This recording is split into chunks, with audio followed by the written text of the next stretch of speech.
quand on veut étudier la convergence d'une série, c'est pas toujours facile ou même possible d'obtenir une belle formule courte pour la somme partielle d'ordre K. On a vu une couple d'exemples comme les séries télescopiques puis les séries géométriques pour lesquelles c'était possible, mais en général, c'est une tâche qui est impossible. Donc, ce qu'on va travailler dans cette capsule ici, c'est de déterminer des tests qui nous permettront de conclure si oui ou non une série donnée converge sans avoir nécessairement à calculer une formule explicite pour la somme partielle d'ordre K. Et à la fin de la capsule, on fera une petite revue de certains tests que vous avez vus en maths 17-22 pour la convergence de certaines séries réelles. Alors, le premier test qu'on va voir pour déterminer si une série converge ou diverge, on va se servir de ce théorème ici, qui nous dit que pour qu'une série somme de n allant d'infini à n, où les AN sont des éléments dans un espace vectoriel, pour que cette série-là converge, il faut absolument que les coefficients AN convergent vers le zéro de l'espace vectoriel V. Okay? Alors, souvent, on utilise ce théorème-là dans l'autre direction. C'est-à-dire, si on a une série, puis on peut arriver à montrer que les coefficients ne tendent pas vers le zéro de V, on peut immédiatement conclure que la série diverge. Okay? Donc, faites attention à qu'est-ce que ce théorème-là ne dit pas. Il ne dit pas si le terme général tend vers zéro, la série doit converger. Il dit, si la série converge, le terme général doit tendre vers le zéro de l'espace vectoriel. Donc ici, j'ai une petite démonstration. On écrit la somme partielle d'ordre K, SK, donc la somme des K premiers éléments. Donc on a par hypothèse ici que la série converge. Donc la suite SK converge. Et dans n'importe quel espace vectoriel normé, une suite convergente est Cauchy. Dans n'importe quel espace métrique, une suite convergente est Cauchy. Donc ça, c'est le théorème 3.31. Donc, pour un epsilon plus grand que 0 donné, il existe une position dans la suite SK à partir de laquelle, quand je compare deux éléments de la suite avec un indice plus grand que cette position L majuscule-là, la distance entre SL et M est plus petite qu'epsilon. OK? En particulier, c'est vrai si je prends L égale à M plus 1. OK? Donc, c'est vrai pour tout L plus grand que M, plus grand que N. Donc, c'est vrai si je prends L égale à M plus 1. C'est certainement plus grand que M. Donc, pour tout epsilon positif, il existe un entier N tel que ceci, c'est vrai.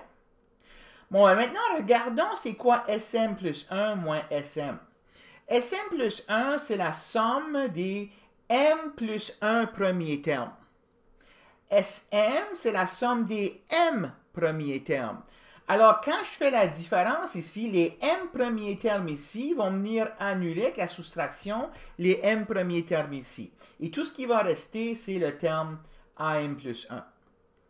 Okay? Donc, l'hypothèse que cette série-là converge me mène à conclure que pour tout epsilon plus grand que 0, il existe un n entier tel que m plus grand que n majuscule implique am plus 1 est plus petit que epsilon. Okay? Alors, ça me permet de conclure ceci. Je peux mettre am plus 1, je peux l'écrire comme am plus 1 moins le 0 de l'espace vectoriel. Et puis, ce que j'ai ici, là, je peux le manipuler pour arriver à dire que ça veut dire que la suite AM converge vers 0. OK? Alors, comme je disais, on utilise souvent la contre-opposée de ce théorème-là.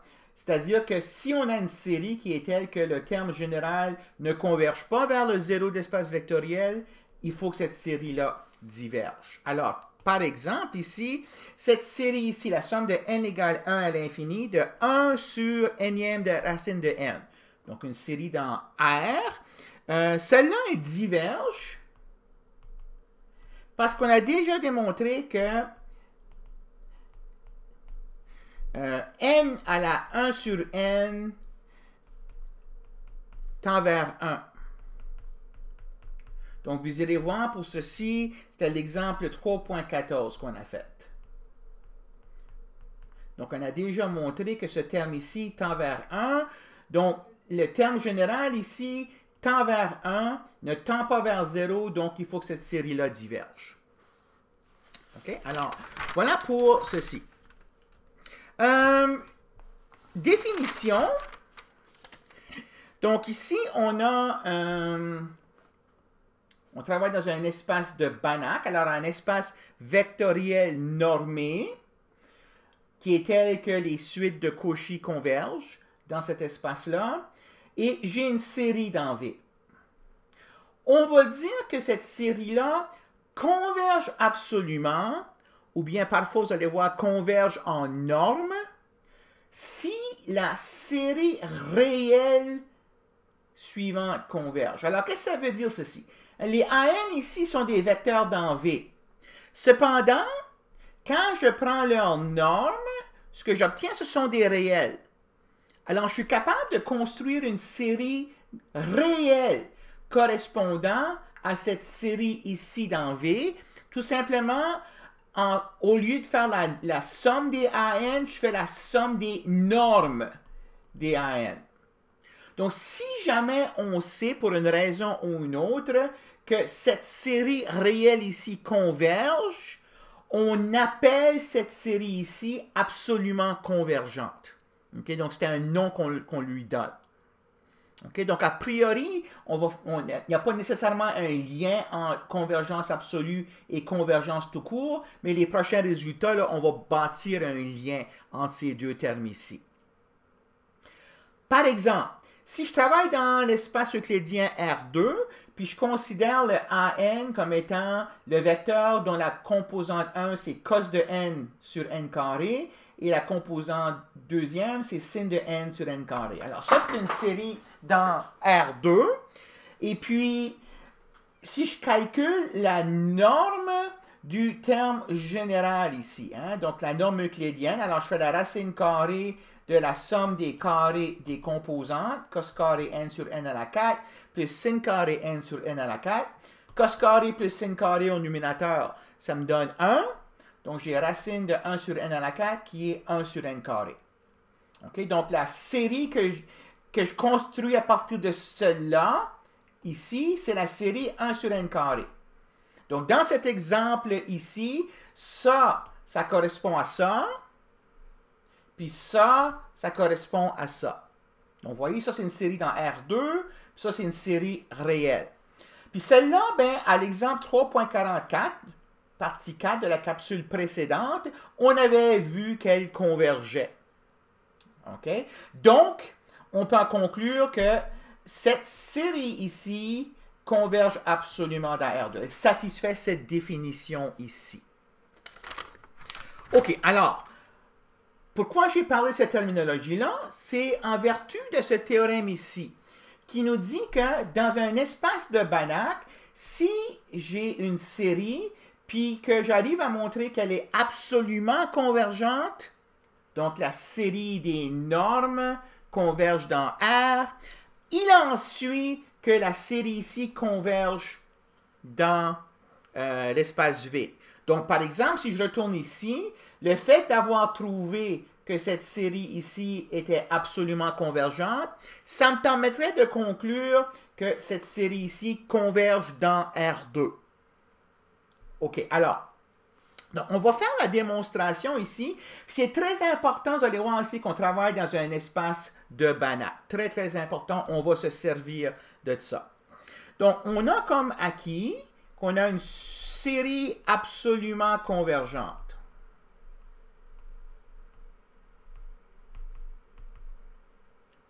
Une série absolument convergente.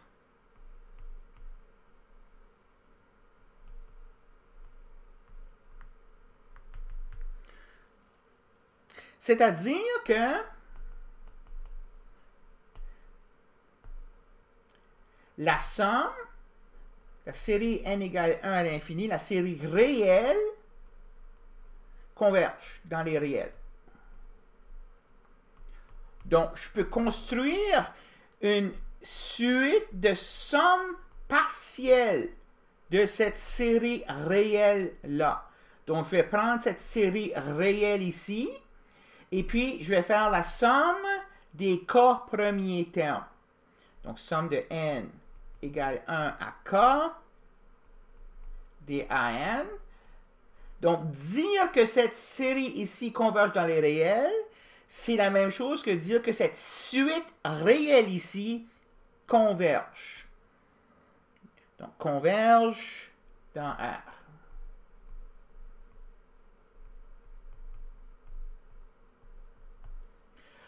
Toute suite convergente est Cauchy. Donc, cette suite-là doit être Cauchy dans R. Et une suite de Cauchy.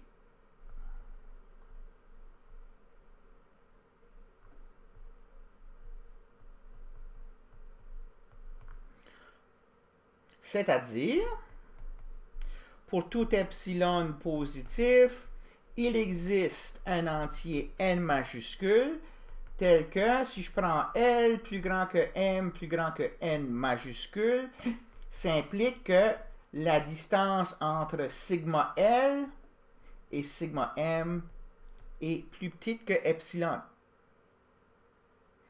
C'est-à-dire, c'est quoi sigma L puis sigma M? C'est-à-dire, pour tout epsilon positif, il existe un entier n tel que L plus grand que M plus grand que n majuscule implique. Alors, ici, c'est quoi sigma L? C'est la somme des L premiers termes, ici. Sigma M, c'est la somme des M premiers termes. Donc, les M premiers termes dans la première somme vont venir canceller les termes de cette somme ici. Et tout ce qui va rester, c'est les termes sigma M plus 1, M plus 2 jusqu'à L. Donc, on a, excusez, les termes avec les nombres. Donc, ça va être AM plus 1 plus AM plus 2 plus AL. Hein, donc ici, là, on fait la somme ici jusque de n allant de 1 à L, puis ici de n allant de 1 à M. Donc ces termes ici se cancellent, puis il me reste les derniers termes ici.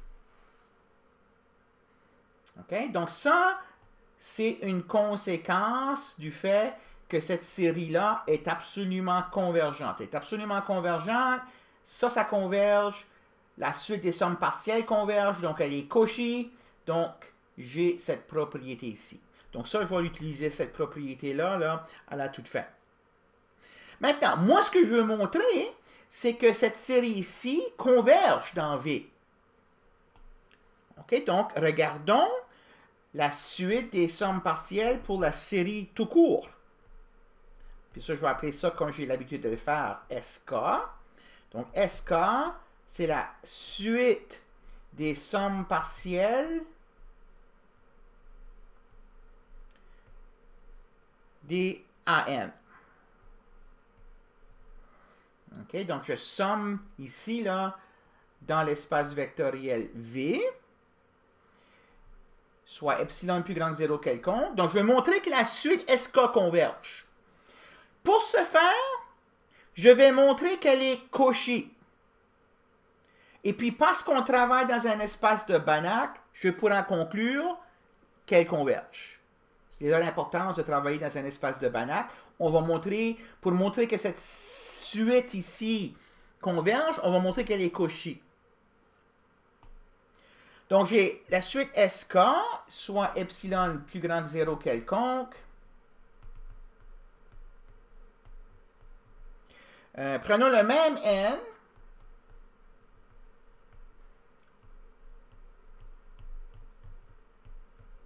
Majuscule que si haut, c'est-à-dire le N majuscule là, qui faisait de telle sorte que cet énoncé ici était satisfait. Donc, si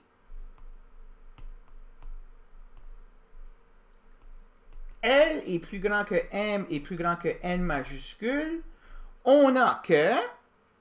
Donc maintenant, je vais regarder dans l'espace vectoriel V, la distance entre SL et SM. OK? Encore une fois, ici, je fais la somme de 1 jusqu'à L. Ici, je fais la somme de 1 jusqu'à M. Alors, ce qui me reste, c'est les termes M plus 1 jusqu'à L. Mais ici, pas en norme. Les vecteurs.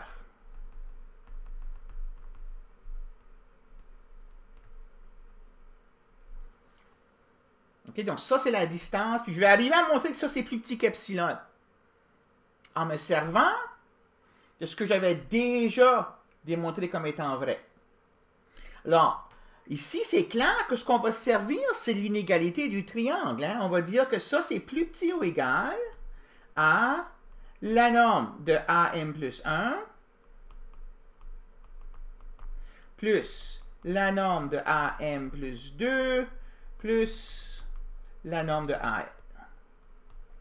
Puis parce que ce sont toutes des quantités positives, si je prends la valeur absolue de cette quantité ici, ça ne change rien. Mais pourquoi j'ai choisi de faire ça? Parce que cette quantité ici, là, si L et M sont plus grands que ce N majuscule-là, je viens de montrer tout à l'heure que cette quantité ici est plus petit qu'epsilon.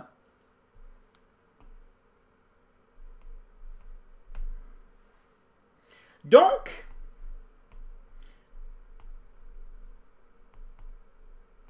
la suite SK est Cauchy dans V, ce qui implique que SK converge parce que V est complet.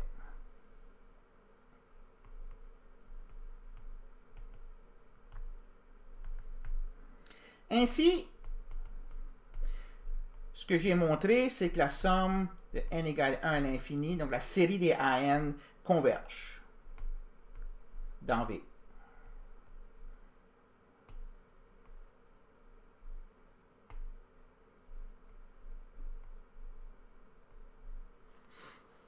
OK, donc ça, c'est un critère qu'on utilisera souvent parce que, regardez ce qu'on a fait ici. Hein? On travaille dans un espace vectoriel V, puis on a essentiellement un théorème qui nous dit si on connaît quelque chose à propos de la série réelle qui constitue la norme des éléments des AN, si je peux montrer que celle-là converge, il va en suivre que celle-là converge dans l'espace V. Pourquoi c'est important? Parce que, comme on va voir à la fin de la capsule, on a vu en première année une batterie de séries réelles dont on est capable de déterminer la convergence. Okay? Donc, on va pouvoir exploiter ces résultats-là pour nous permettre de conclure convergence de séries vectorielles. OK, alors voilà pour ce théorème ici.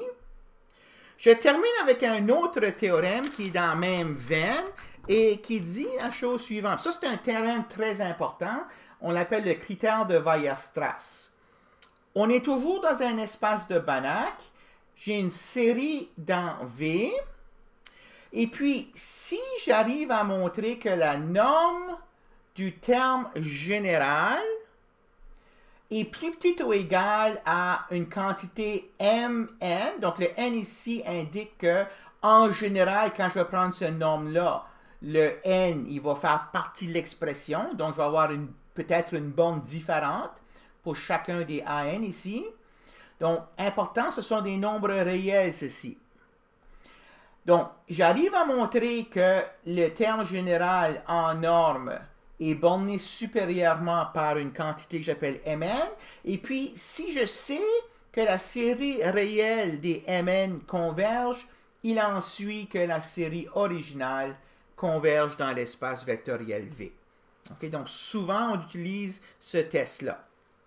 Donc, je vais démontrer ceci aussi. On va regarder la somme SK comme étant la somme partielle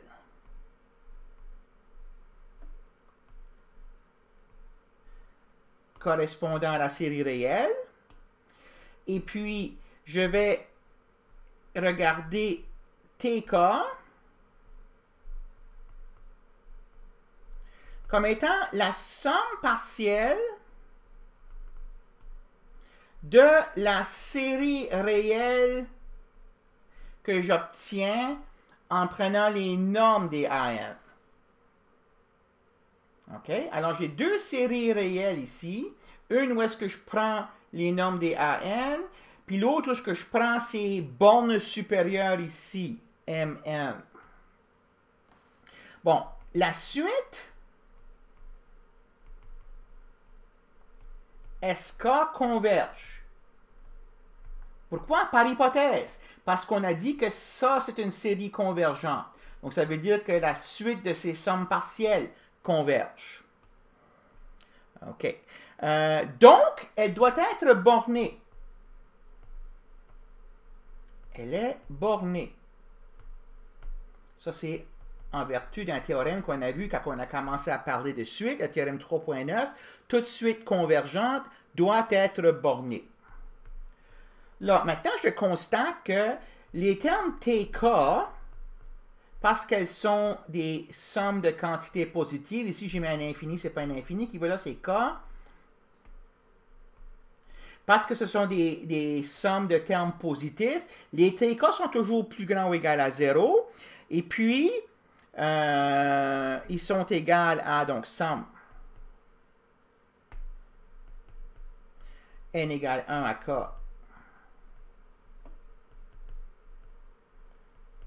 Norme de AN.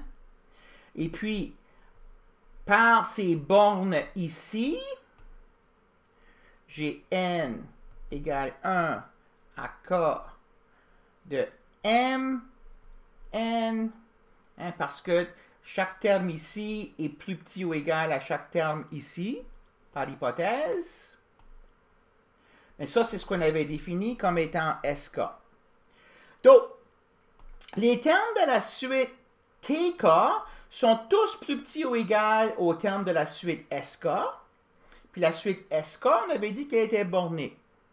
Donc la suite TK est bornée aussi.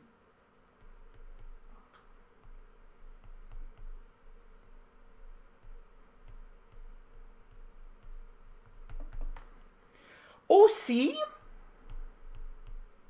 si je regarde le terme TK plus 1, c'est la somme de n allant de 1 à K plus 1. Mais ça, c'est la somme de n égale 1 à K plus le K plus unième terme. Et puis, ça, c'est une quantité qui est plus grande ou égale à 0 parce que c'est une norme. Donc, cette quantité que j'ai ici est certainement plus grande ou égale à TK. Plus grand ou égal à TK. Ça veut dire que la suite TK est croissante. Le K plus unième terme est plus grand ou égal au Kème terme. Alors, la suite TK, c'est une suite qui est bornée et croissante. Donc là aussi, on a vu un théorème, le théorème 3.26.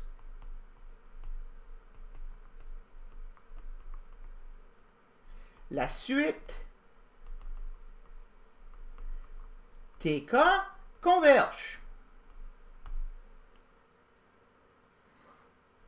Mais la suite TK, n'oublions pas c'est quoi TK. TK, là, c'est cette suite ici. C'est la suite obtenue à partir des normes. Donc, dire que la suite TK converge, c'est la même chose que dire que la série AN converge absolument. Hein, satisfait cette définition ici. Alors, je continue ici, c'est-à-dire que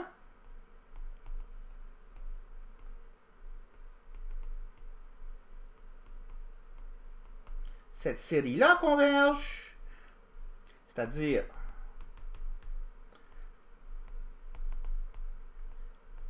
la série converge absolument,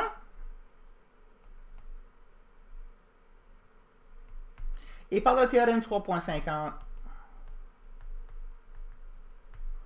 la série converge donc dans V.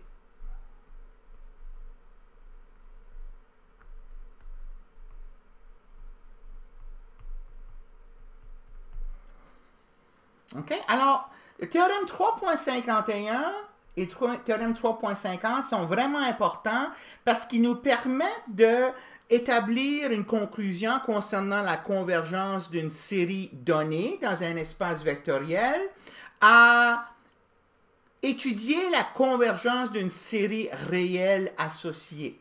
Donc, comme je disais, en première année, en maths 17-22, vous avez vu une série de critères de convergence pour les séries réelles.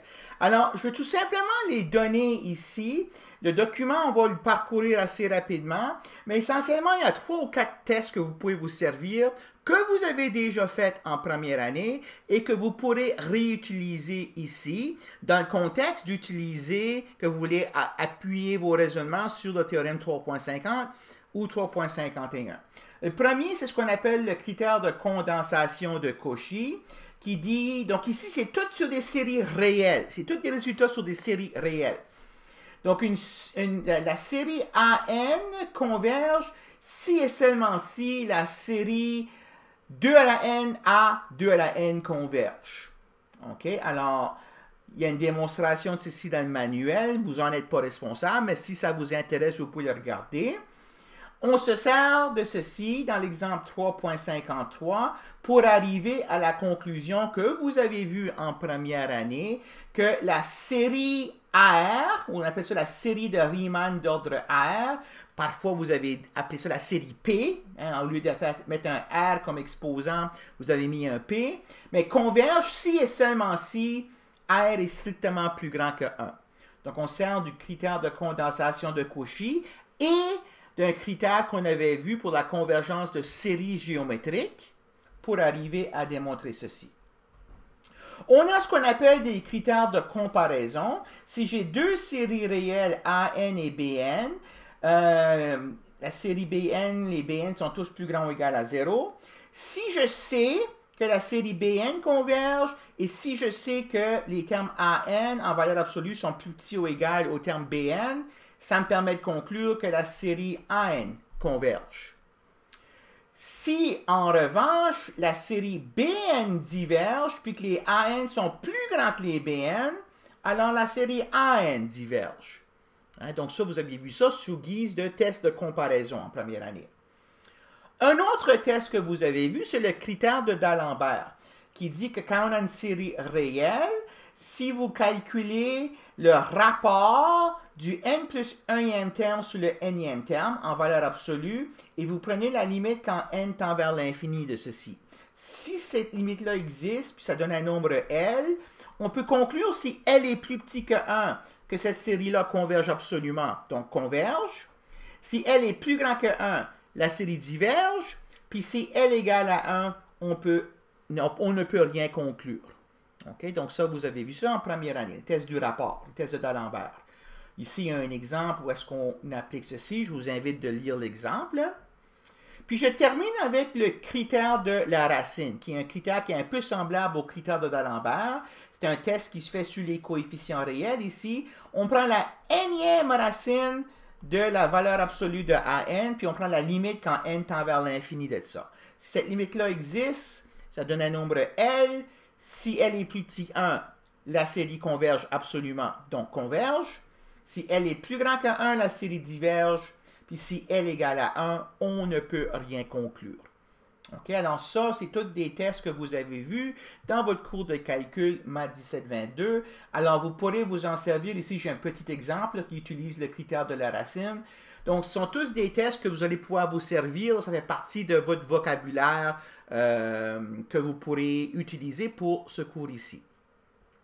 Alors, ça termine la capsule et puis ça termine le chapitre 3 pour l'instant, pour les suites et séries. On va revenir un peu plus tard dans un contexte un peu différent, mais pour l'instant, on va passer à autre chose.